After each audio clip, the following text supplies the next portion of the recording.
Okay, so I'm gonna just go through the little steps before I actually show the one cycle in slow motion because I feel like it's important to know everything I'm thinking when I'm in the situation.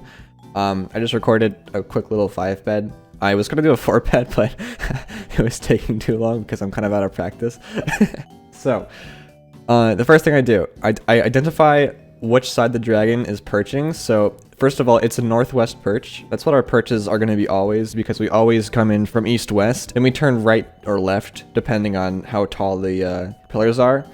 So this is a northwest perch. You can also tell because it's the perch is in between, like the dragon is in between this pillar and the pillar over there as well. It's hard to see over there, but there's another one over there, and this is where you would be kind of chilling, is behind this pillar. So anyways, the first thing I do is I identify which side the dragon's perching. You just watch the head, and the head's gonna go following my mouse. It's gonna go from this side to the tail and go all the way around like that. This is if I were on this side, this would be a left side perch. If I were on the other side, it'd be a right side perch. But let's just play it. It's gonna do that side. It's gonna go, like I said, following that direction, which means that I go on the side that the head went. So I'm on the side that the head was closest to, basically. I go down. I don't have to really align myself anywhere. It doesn't really matter. In fact, sometimes I'll go even closer. I just noticed that a lot of speedrunners go right in between these two blocks. I don't know why. Maybe it's easier to time, I guess. I don't know. I don't really care where I stand because it doesn't change the timing at all. I just have to know when to hit the bed. That's basically it. But I align myself if you feel like it. Look up, place the first bed. So I guess I'll just show it in full speed first and then in slow motion later. So I'll just do that right now.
Okay, so if you want a little bit more in-depth way of when to know how to one cycle, I'm sorry about the lines. I recorded this video in 144 FPS, but I rendered it in 60, so this looks kind of weird. But so okay, I know where the head is right now. As soon as I explode the bed, I know where the head is because that's usually where I would explode it. But I know that this is the head. This is the head right here. So I'm gonna watch the head turn. It's gonna go probably over here a little bit and then turn around and like kind of flick its head to the bed. And you want to time it. So how beds explode in the nether and in the end is it explodes at the head of the bed and not the back of the bed.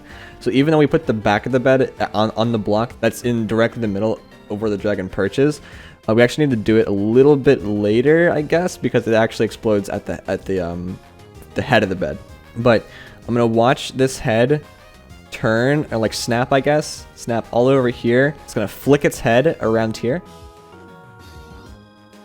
Now it's off screen, but I still know that it's coming over here. In fact, that's the little hitbox right there. You can kind of see it right there.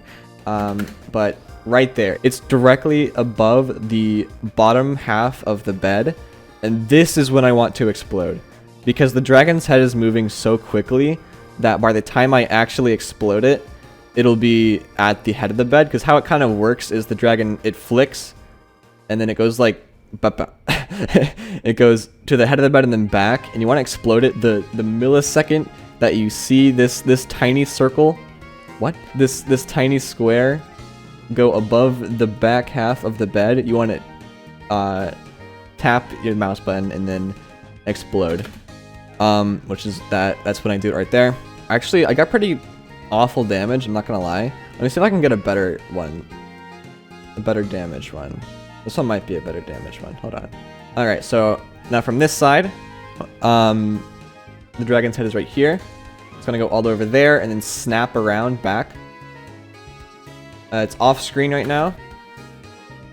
There's the score right there. If I'm being honest, how I like to time it is because just purely because of the fact that I'm pretty slow. So I like to do it a little bit before. Right around here, this is when I like to click. I like to click the mouse right when the tiny square right here is I'd say just directly above where I'm standing, like above my head. This is where the box is. I'm gonna click right now. Yeah, okay, so I exploded it like the millisecond that the box should be around just right there, which is the smallest box of the head. And as you can see, it does a lot of damage. So it does from here all the way to here. That's a pretty properly timed bed right there, and it did a lot of damage. So that's just something to keep in mind. But I prefer you just get used to 6 bedding at first, then go to 5 bedding, and then I guess you can try to 4 bed. I'd always try to get at least 5 beds though. Unless you like absolutely have no other choice but 4 bedding, try to always go for 5 beds. And that's it. Okay, bye-bye.